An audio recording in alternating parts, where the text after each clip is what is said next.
بخاری شریف میں حضور پاک کا ارشاد ہے کہ اس طرح نماز پڑھو جس طرح تم مجھ کو نماز پڑھتے دیکھتے ہو۔ سوال یہ کہ حضور نے کس طرح نماز پڑھی، جبکہ بخاری شریف میں حضور نے رفع یدین کی نماز پڑھی ہے۔ بخاری شریف میں حضور نے رفع یدین کی نماز پڑھی ہے۔ دیکھیے حضور نے مختلف طریقے اختیار کیے مختلف اوقات میں۔ اب صحابہ کا طرز عمل یہ ہوتا تھا کہ مثلاً ایک روایت آتی ہے کہ ایک صحابی حضور سے ملنے آئے، وہ بدوی تھے، دیہات کے آدمی تھے۔ انہوں نے حضور کو دیکھا کہ آپ کا گریبان کھلا ہوا تھا، آپ نے بٹن لگائے ہوئے نہیں تھے۔ پھر انہوں نے ساری عمر اپنے گریبان کے بٹن نہیں لگائے کہ میں نے محمد کو اس طرح دیکھا ہے صلی اللہ علیہ وسلم۔ اب یہ ان کا جذبہ ہے، ان کی نیکی ہے، اتباع کا جذبہ ہے۔ یا ایک سفر میں کسی کو دیکھا، کسی نے دیکھا کہ حضور ایک درخت کے نیچے سے ہو کر گزرے، اب وہ جب بھی جاتے تھے ادھر اس کے نیچے سے ہو کر گزرتے تھے، چاہے اس کی کوئی مقصد نہیں، لیکن یہ بھی اتباع کا جذبہ۔ تو اس میں یہ ہے کہ نماز کی بعض چیزیں ایسی ہیں کہ جن میں معلوم ہوتا ہے کہ حضور کچھ اس میں رد و بدل کرتے رہے۔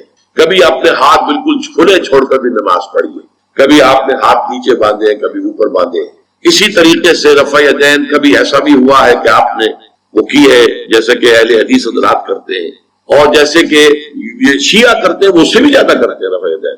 اہل حدیث سے آگے ہیں، وہ بہت آگے ہیں رفع یدین کے اندر۔ اور ایک رائے یہ ہے کہ حضور نے آخری زمانے میں آ کر سارے رفع یدین چھوڑ دیے تھے سوائے یہی جو تکبیر تحریمہ کے وقت۔ اب یہ روایات، اب یہ بحث ہو جائے گی علمی، کس روایت کا کیا مقام ہے، کس کی کیا حیثیت ہے۔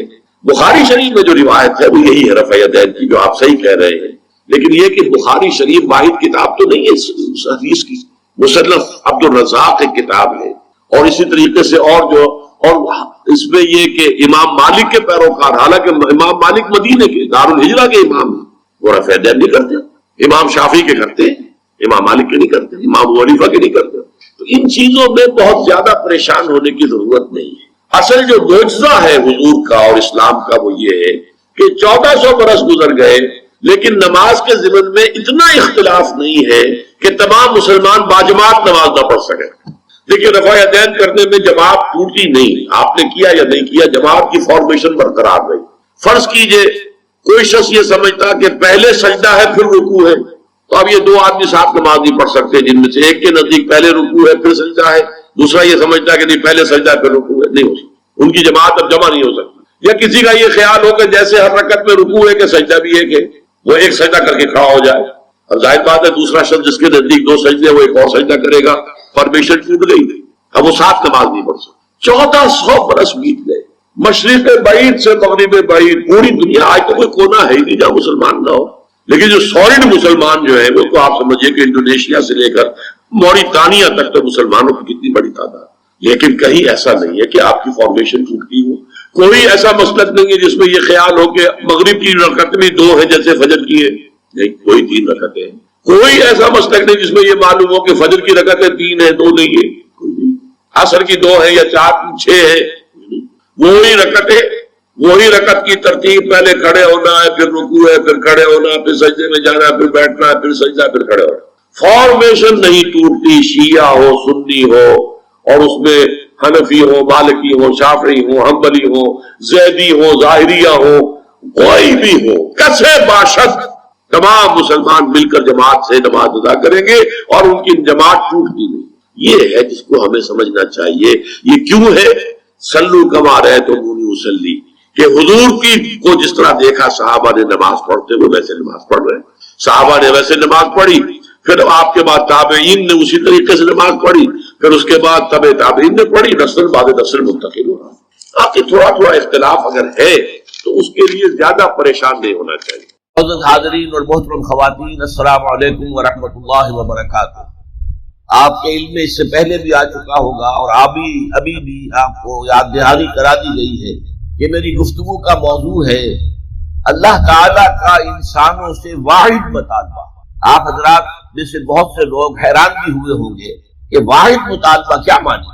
اللہ کے تو مطالبے بہت ہیں، نماز پڑھو 5 وقت، روزہ رکھو رمضان کا، صاحب نصاب ہو تو زکوٰۃ ادا کرو، اور صاحب استطاعت ہو تو حج کرو، اپنا مال خرچ کرو اللہ کی راہ میں، خنزیر مت کھاؤ، مردار مت کھاؤ، خون مت کھاؤ، اور جو چیزیں اللہ کے سوا کسی اور کے نام پر ذبح کی گئی ہوں ان کا گوشت مت کھاؤ، شراب نہ پیو، سود مت کھاؤ، جوا مت کھیلو۔ شریعت کے احکام جتنے بھی ہیں وہ اللہ کے مطالبات ہیں، لیکن مسئلہ یہ ہے کہ اگر ہم ایک لفظ میں کہنا چاہیں کہ ہمارا رب ہم سے کیا چاہتا ہے، ایک لفظ، اس کے لیے میں آپ کو ایک حدیث بھی سنا دوں۔ ایک بدو صحابی حضور کی خدمت میں حاضر ہوئے، دیہاتی تھے۔ انہوں نے عرض کیا کہ اے اللہ کے رسول، میں زیادہ باتیں نہ سمجھ سکتا ہوں نہ یاد رکھ سکتا ہوں، مجھے تو بس کوئی ایک بات ایسی بتا دو کہ میں اس کو مضبوطی سے تھام لوں اور میری نجات ہو جائے۔ حضور نے یہ نہیں فرمایا کہ یہ تم کیا بے وقوفی والا سوال کر رہے ہو، تو ایک بات تو نہیں ہے، دین کی تو بہت سی باتیں۔ آپ نے تو ہمیں بھی اصول بتایا ہے کہ کلم الناس علی قدر عقولہم، لوگوں سے گفتگو کیا کرو ان کی عقل اور فہم کے مطابق۔ لہذا آپ نے جواب دیا قل آمنت باللہ ثم استقم، بات ختم، کہو میں ایمان لایا اللہ پر، پھر اس پر جم جاؤ۔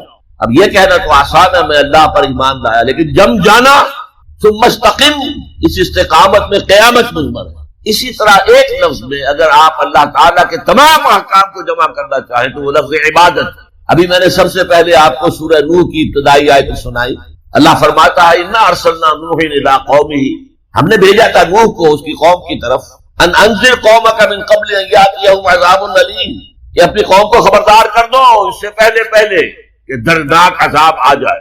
اس حکم پر عمل کرتے ہوئے حضرت نوح نے کیا کہا، یا قوم اعبدوا اللہ واتقوہ واطیعون، اے میری قوم کے لوگوں اللہ کی عبادت کرو، اس کا تقوی اختیار کرو اور میری اطاعت کرو۔ تو آپ نے دیکھا ہوگا کہ مکی صورتوں میں، سورہ اعراف میں، سورہ یونس میں، سورہ شعراء میں بار بار اولو العزم رسول جو ہے اللہ کے، حضرت نوح علیہ السلام، حضرت ہود علیہ السلام، حضرت صالح علیہ السلام، حضرت لوط علیہ السلام، حضرت شعیب علیہ السلام، حضرت ابراہیم علیہ السلام، حضرت موسیٰ علیہ السلام، حضرت عیسیٰ علیہ السلام، ان سب کی دعوت ایک ہے، یا قوم اعبدوا اللہ ما لکم من الہ غیرہ، اے میری قوم کے لوگوں اللہ کی عبادت کرو، اس کے سوا تمہارا کوئی معبود نہیں ہے۔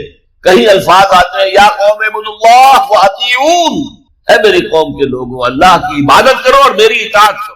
تو ایک لفظ اگر ہے تو عبادت، اسی لیے میں نے آپ کو تیسری آیت سنائی سورہ زاریات کی، وما خلقت الجن والانس الا لیعبدون، میں نے جنوں اور انسانوں کو نہیں پیدا کیا مگر صرف اس لیے کہ میری عبادت کریں۔ گویا کہ غرض تخلیق آدم، انسانوں کی تخلیق کا مقصد یہ ہے کہ وہ اللہ کی عبادت کرے، کس قدر اہم لفظ ہے۔ اسی کے لیے اس کی ترجمانی کرتے ہوئے کہا تھا شیخ سعدی رحمۃ اللہ علیہ نے، زندگی آمد برائے بندگی، زندگی بے بندگی شرمندگی۔ یہ میں آپ کو بتاؤں گا کہ عبادت کا سب سے بڑا حصہ جو ہے بندگی ہے، غلامی ہے، اطاعت۔ انسان کا مقصد تخلیق عبادت ہے، البتہ اس میں جو بات سمجھنے کی ہے وہ یہ ہے عبادت ہمہ تن، ہمہ وقت، ہمہ وجوہ درکار ہے۔ اللہ کی بندگی، اللہ کی غلامی، اللہ کی عبادت، اس کا تقاضا کیا ہے؟ ہر وقت، ہر آن، ہر لحظہ، ہر معاملے میں اللہ کا حکم مانا۔ اس لیے کہ عبد کہتے تھے غلام کو، آج کل غلامی کا وہ تصور دنیا میں کہیں نہیں ہے۔ غلام اپنے آقا کی ملکیت ہوتا تھا، غلام کو جب چاہے آقا قتل کر دیتا تھا، اس پر کوئی مقدمہ نہیں تھا، نہ 302 کا، نہ 303 کا، نہ 304 کا، کوئی مقدمہ نہیں۔ بالکل ایسے جیسے آپ کی بکری ہو، آپ اس کو ذبح کریں، گوشت کھائیں، بانٹیں اپنے دوستوں میں، تو کوئی آپ سے پوچھ سکتا ہے بکری کیوں ذبح کی؟ اسی طرح آقا جو ہے اپنے غلام کو اگر ذبح کرتا تھا تو کوئی اس سے نہیں پوچھتا تھا تم نے کیوں کیا، اس لیے کہ میرا غلام ہے، میرا غلام تھا، میں نے اس کو ذبح کر دیا۔ اچھا، آج ہمارے ذہن میں سب سے بڑا نقشہ آتا ہے ملازم کا۔ یہ ملازم جو ہے، جس نے ملازم رکھا ہے، امپلائر اور امپلائی ریلیشن شپ کیا ہے، زیادہ سے زیادہ وہی ہمارے سامنے آتا ہے۔ لیکن اس میں آپ نوٹ کریں گے کہ ملازم ہمہ وقت نہیں ہوتا، اس کی ملازمت کا وقت مقرر ہے۔ پہرہ دار ہے، 12 گھنٹے پہرہ دے گا رات کو، اس کے بعد جا کے سوئے گا۔ اگر وہ کھانا پکانے والا ہے، کھانا پکائے گا، کوئی اور کام آپ نہیں کہہ سکتے۔ آپ کہیں جا کے میرا ٹوائلٹ صاف کراؤ، وہ صاف کر دے گا، جناب میں آپ کا خانسامہ ہوں، میں آپ کا کھانا پکانے کے لیے ملازم ہوا ہوں، ٹوائلٹ صاف کرنے کے لیے تو نہیں ہوا۔ یہ ملازم جو ہے یہ ہمہ وقت نہیں ہے، یہ ہمہ جہت نہیں ہے، ہمہ تن نہیں ہے۔ لیکن غلام جو ہوتا تھا، غلام کسی وقت بھی کام نہیں کر سکتا، رات کو 12-1 بجے آقا حکم دے وہ اس کو پورا کرنا ہوگا، جو حکم دے پورا کرنا ہوگا۔ لہذا اس غلامی کا تصور کیجئے۔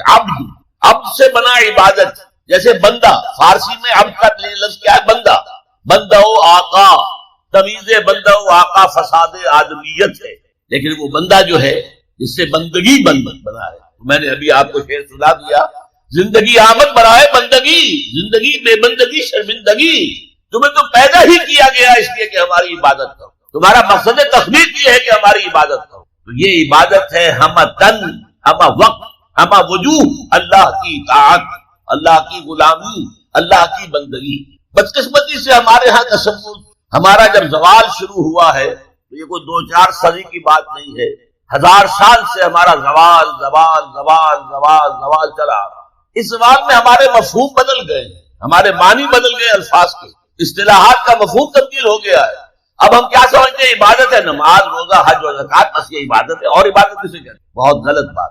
سوچئے اگر عبادت یہی ہے نماز روزہ، تو کیا ہم 24 گھنٹے نماز پڑھتے ہیں؟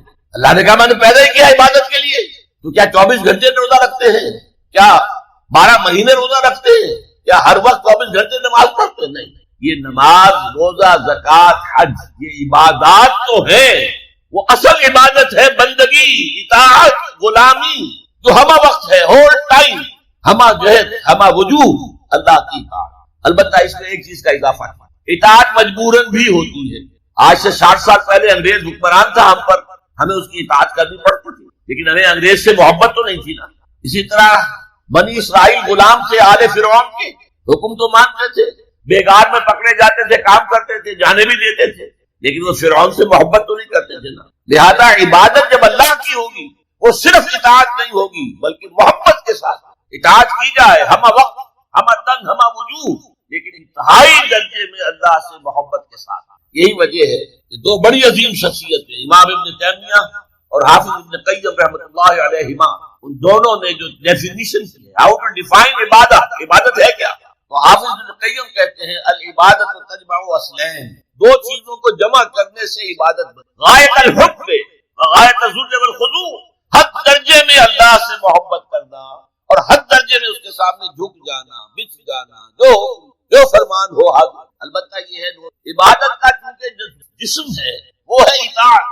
جیسے میرا یہ جسم ہے 2.5 من کا وزن، اس کی اصل حقیقت وہ جان ہے. وہ جان نہ ہو تو جلد از جلد نہلا کے دھلا کے کفن پہنا کے قبر میں اتار دیں گے کہ کہیں خام خواہ جسم جو ہے جل پھٹ نہ جائے. اصل سے جان ہے، جان تو نظر نہیں آتی، نظر تو جسم آتا ہے. لہذا اطاعت کا جو جسم ہے وہ ہے عبادت کا جسم ہے اطاعت، وہ نظر آتا ہے. اللہ کا حکم ہے نماز پڑھو، نماز پڑھتے نظر آتا ہے. اللہ کا حکم ہے روزہ رکھو، ہم نے روزہ رکھا تو شام میں معلوم ہو گیا کہ نہیں روزہ رکھا. اللہ کا حکم ہے زکات دو، تو ہم زکات دیتے ہیں تو لوگوں کو پتہ چلتا ہے کہ ہم نے زکات دی. اللہ کا حکم ہے کہ اگر صاحب استطاعت ہو تو حج کرو، جب ہم حج کرتے ہیں لوگوں کو نظر آتا ہے کہ حج کرو. لیکن یہ عبادت تب بنے جبکہ اس میں حد درجے کی محبت شامل. الا لا ایمان لمن لا محبت له، الا لا ایمان لمن لا محبت له، الا لا ایمان لمن لا محبت له. یہ محبت نہیں ہے اس کا کوئی ایمان. محبت اللہ کی نمبر 1 اور محبت اس کے رسول کی نمبر 2. محبتیں ہو تو ایمان ہے. قرآن میں فرمایا گیا الذین آمنوا اشد حبا للہ، اشد حبا للہ. اشد کا لفظ آپ جانتے ہیں شدید ترین. جو واقعی صاحب ایمان ہے وہ شدید ترین محبت کرتے ہیں اللہ کے. اور رسول نے اپنے بارے میں فرما دیا بہت لا یؤمن احدکم حتی اکون احب الیہ من والدہ وولدہ والناس اجمعین. میں سے کوئی شخص مومن نہیں ہو سکتا جب تک کہ میں اسے اس کے باپ سے، اس کے بیٹے سے اور تمام انسانوں سے زیادہ محبوب نہ ہو. یہ محبت نظر تو نہیں آتی، نظر آئے گی اطاعت کہ آپ نے اللہ کا حکم مانا، رسول کا حکم مانا. لیکن یہ اطاعت عبادت تب بنے گی جبکہ اللہ کی محبت کے جلسار ہو کر اللہ کی اطاعت. چنانچہ قرآن میں اس کی بڑی عمدہ مثال ہے. جب حضرت موسیٰ علیہ السلام پہلی مرتبہ فرعون کے دربار میں، تو فرعون نے مذاق اڑایا، یہ آیا ہے یہ موسیٰ اور یہ ہارون اس کا بھائی، اور یہ ہم پر حکم چلانا چاہتے ہیں. وَقَوْمُهُمَا لَنَا عَابِدُونَ، حالانکہ ان کی قوم تو ہماری عابد قوم ہے، غلام قوم. اب یہاں عبادت کی کیا معنی؟ بنی اسرائیل وہ بادشاہ کی پرستش نہیں کرتے تھے لیکن بادشاہ کی اطاعت کرنے پر مجبور تھے، اطاعت کرتے تھے. اس کو اس نے کہا وَقَوْمُهُمَا لَنَا عَابِدُونَ، ان کی قوم جو ہے وہ تو ہماری عابد ہے، عبادت گزار ہے، ہماری غلام ہے، ہماری اطاعت شعار ہے. وہ کیا پہنچتا ہے ہماری بلی ہمیں کو میں آؤں. اچھا کوئی کہہ دے فرعون کا لفظ ہے، آپ اسے طور پر لے آئے، اللہ کا لفظ تو نہیں ہے. ایک دوسری ملاقات میں حضرت موسیٰ علیہ السلام نے جب دعوت دی تو فرعون نے طنز الم نربک فینا ولیدا، اے فرعون، اے موسیٰ تم وہی نہیں ہو جسے ہم نے اپنے گھر میں پالا پوسا تھا. اللہ تعالیٰ کے حکم سے حضرت موسیٰ کو ایک صندوق میں بند کر کے دریائے نیل میں ڈال دیا تھا. ان کی والدہ وہ محل کے پاس سے گزر رہا تھا کہ وہاں کچھ عورتیں دریا پر آئی ہوئی نہانے وغیرہ کے، انہوں نے وہ تابوت جو خوبصورت، یہ فوراً سمجھ میں آ گیا تھا یہ کوئی اسرائیلی ہے، اور اسرائیلی بچوں کے بارے میں حکم تھا کہ فوراً قتل کر دو اگر لڑکا ہو، لڑکی ہو تو یہاں حضرت آسیہ تھی، فرعون مسلمان بنی اسرائیل نے کہا فرعون لا تقتلوا مت قرۃ اعین لی ولک، دیکھو ہمارے ہاں اولاد نہیں تو میرے اور تمہارے لیے آنکھوں کی ٹھنڈک بن جائے، دیکھو کتنا خوب۔ لہذا اللہ تعالیٰ نے ایک جگہ سورہ طٰہٰ میں احسان حضرت موسیٰ پر وَأَلْقَيْتُ عَلَيْكَ مَحَبَّةً مِّنِّي، میں نے اے موسیٰ تم پر اپنی محبت کا پرتو ڈال دیا تھا، ایسی محبت خدا بندی، ایسا اس کا جذبہ ابھرا لوگوں کے اندر۔ موسیٰ کو محل میں پلے ہیں، اس کے بعد فرعون کی اس وقت تک اولاد نہیں تھی، بعد میں اولاد ہو گئی، لیکن وہ جو بعد میں اولاد ہونے والا جو ہے پیدا ہونے والا شہزادہ وہ حضرت موسیٰ کو اپنا بڑا بھائی سمجھا۔ تو حضرت موسیٰ کو جب تانا دیا الم نربک فینا ولیدا، اے موسیٰ تم وہی نہیں ہو جس سے ہم نے بچپن میں پالا پوسا تھا، ہمارے ٹکڑوں پر پلے اور آج ہمارے منہ کو آ رہے ہو؟ اس کا جواب کیا دیا؟ دل کا نعمت تمنها علی ان عبدت بنی اسرائیل، بڑا احسان کیا کہ مجھے اپنے گھر میں پال دیا، میری ساری قوم کو غلام بنا رکھا ہے۔ ان عبدت بنی اسرائیل، یہاں بھی لفظ عبادت، تو لفظ عبادت کا پہلا اطلاق اطاعت پر ہے، البتہ اس کی روح جو ہے وہ محبت، روح نظر نہیں آئے گی جسم نظر آئے گا، لہذا عبادت کا جسم اطاعت، اللہ کی اطاعت ہمہ تن ہمہ وقت ہمہ وجود، اور اللہ کی اطاعت کا راستہ اللہ کے رسول کی اطاعت۔ مصطفیٰ برساں خیش را کے دی ہمہ اگر بہو نہ رسیدی تمام بول حدیث، اپنے آپ کو مصطفیٰ صلی اللہ علیہ وسلم کے قدموں میں پہنچا دو، اگر وہاں تک نہیں جاؤ گے تو یہ سب بولہبی ہے، پھر باقی ساری باتیں جو ہے اس کا اسلام سے کوئی تعلق۔ اور حضور کی حدیث میں آپ کو سناتے ہیں لا یؤمن احدکم حتی اکون احب الیہ من والدہ وولدہ والناس اجمعین، تم میں سے کوئی، اس کا تعلق ہے یقین کی گہرائی سے۔ اس پر حقیقت ایمان کے ضمن میں میری ایک کتاب بھی موجود ہے، اسے پڑھیے، اور میں نے پچھلے دنوں 40 نبوی جو ہے اس کی جو حدیث کا درس میں دے رہا ہوں جمعے کے خطبات کے اندر، اس میں بھی اسلام اور ایمان پر بڑی مفصل بحثیں میں نے کی، اس کے بھی آڈیو ویڈیو موجود۔ ایک ہے ایمان جس کو آپ کہیں گے لپ سروس، زبان سے ہم کہہ رہے ہیں کہ ہم نے اللہ کو مانا، رسول کو مانا، قرآن کو مانا، کتاب کو مانا، نبیوں کو مانا، آخرت کو مانا، روز قیامت کو مانا، جنت کو مانا، دوزخ کو مانا، یہ ہے ایک سطح۔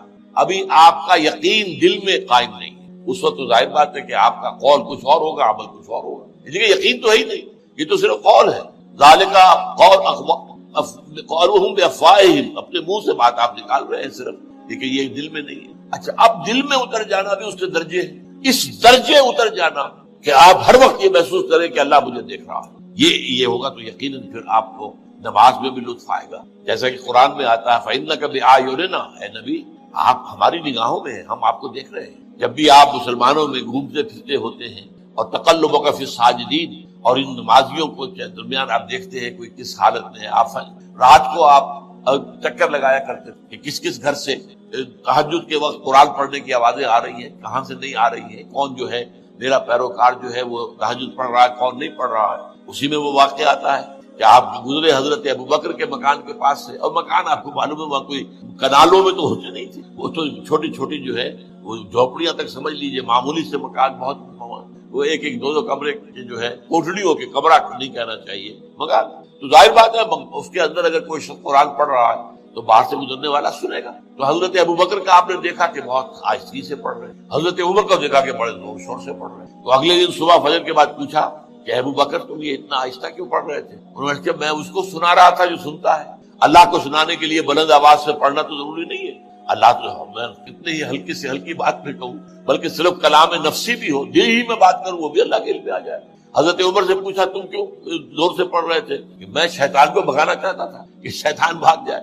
تو آپ نے کہا دونوں ٹھیک ہو، لیکن یہ اے ابوبکر تم ذرا اپنی آواز اونچی کرو، اور اے عمر تم ذرا اپنی آواز پر، یعنی ایک معتدل پر تمہیں آ جانا۔ تو یہ معاملہ ہوتا ہے اصل میں ایمان کی گہرائی کا۔ ایمان کی پھر آخری گہرائی وہ ہے کہ ایسا یقین ہو جائے کہ گویا کہ آپ خود اللہ کو دیکھ رہے ہیں۔ یہ جو احسان کی تعریف بیان کی حضور نے حدیث جبرائیل کے اندر، ان تعبد اللہ کانک تراہ فإن لم تکن تراہ فإنہ یراک، اس حالت میں اللہ کی بندگی کرنا، اللہ کے لیے بھاگ دوڑ کرنا، ان تعمل للہ کانک تراہ، ان تخشى اللہ کانک تراہ، اللہ کا خوف تم پر اتنا ہو جائے گویا کہ تم اللہ کو دیکھ رہے ہیں۔ اب آپ اندازہ کیجئے کہ جب قیامت میں سارے پردے اٹھ جائیں گے، جہنم بھی ہمارے سامنے ہوگی اور جنت بھی سامنے ہوگی، وہاں بھی کوئی کفر کر سکے گا؟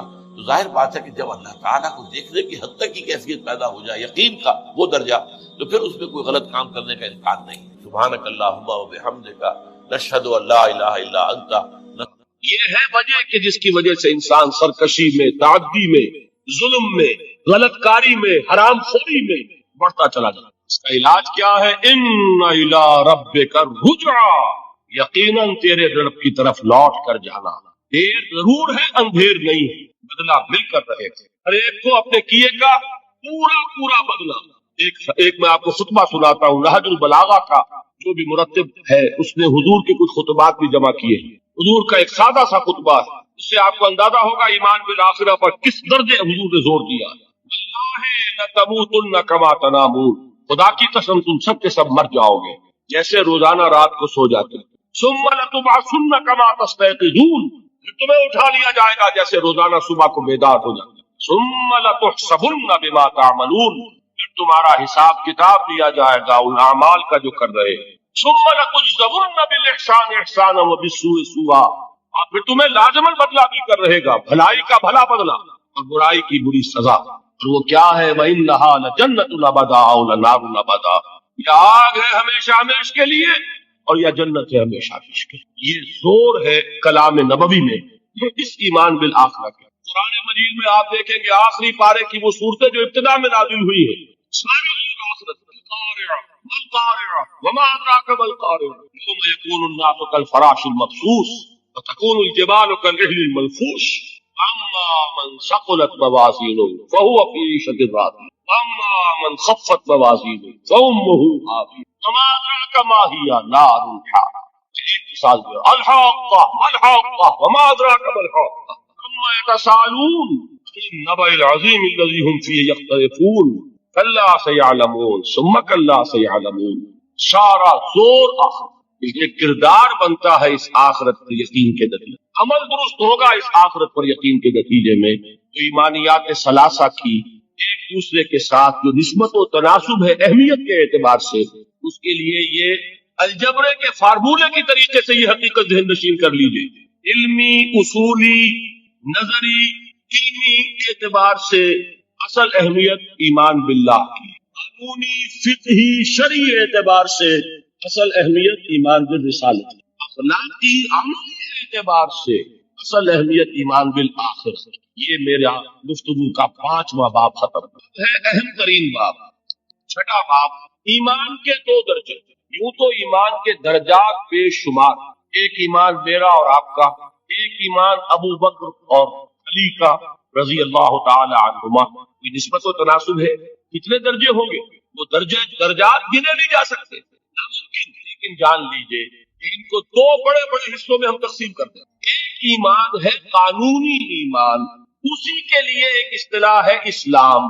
ایک ایمان ہے حقیقی ایمان، جس کے لیے ایک دوسرا لفظ ہے یقین۔ ان 2 چیزوں کو علیحدہ علیحدہ سمجھو۔ دیکھیے، تصدیق میں نے کہا تھا ایمان کے معنی تصدیق ایک ہے زبان سے، آپ صحیح کہہ رہے ہیں، آپ اللہ کے رسول ہیں، میں نے مان لیا جو خبر آپ دے رہے ہیں، میں نے قیامت کو مانا، بعد بعد الموت کو مانا، اللہ کو مانا، اس کے اسماء کو مانا، اس کی صفات کو مانا، میں گواہی دیتا ہوں اشہد ان لا الہ الا اللہ واشہد ان محمد رسول اللہ۔ یہ کیا ہے؟ اقرار باللسان۔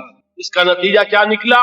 کوئی ہندو ہو، سکھ ہو، پارسی ہو، عیسائی ہو، بدھ مت کا ماننے والا ہو، پھر یہ چوڑا ہو، چمار ہو، کسے باشد، آج یہ جملہ زبان سے نکالے، متفقاً کیا ہو گیا؟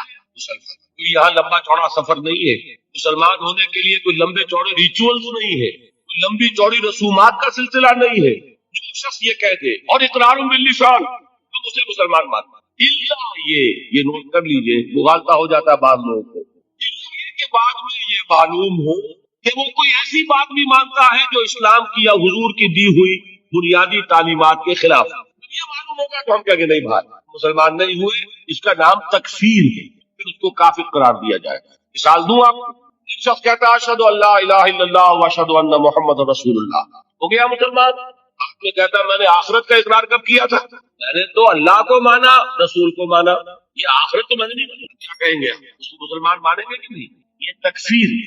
ہمیں معلوم نہیں کہ وہ آخرت کا منکر ہے، صرف کلمہ شہادت کی بنیاد پر اسے مسلمان مانا جائے گا، لیکن جب معلوم ہوا کہ وہ آخرت کا منکر ہے تو اس کی تکفیر ہو جائے گی کہ نہیں، تو مسلمان نہیں ہوتا۔ اسی طرح جب تک ہمیں نہیں کہ کوئی شخص جو کلمہ شہادت پڑھ رہا ہے ختم نبوت کا منکر ہے، اس وقت تک وہ مسلمان مانا جائے گا۔ یہ معلوم ہو جائے کہ وہ ختم نبوت کا منکر ہے، اس کی تکفیر کی، اس لیے کہ محمد رسول اللہ نے جیسے خبر آخرت کی دی ویسے ہی خبر اپنی نبوت کی اختتام اور تکمیل کی۔ تو یہ جو ہے اسلام یا ایمان قانونی، اس کا تعلق ہے اقرار باللسان سے، اس کی بنا پر ہم دنیا میں کسی کو مسلمان مانتے ہیں، لیکن ایک ہے تصدیق دل، سمجھ رہے ہیں بات؟ یہ دل سے تصدیق ہوگی تو حقیقی ایمان ہوگا، اگر دل سے تصدیق نہیں ہے، زبان سے تصدیق ہے تو اسلام تو ہو جائے گا، ایمان نہیں ہوگا۔ بات سمجھ میں آئی؟ تو ایک ایمان کا قانونی درجہ ہے۔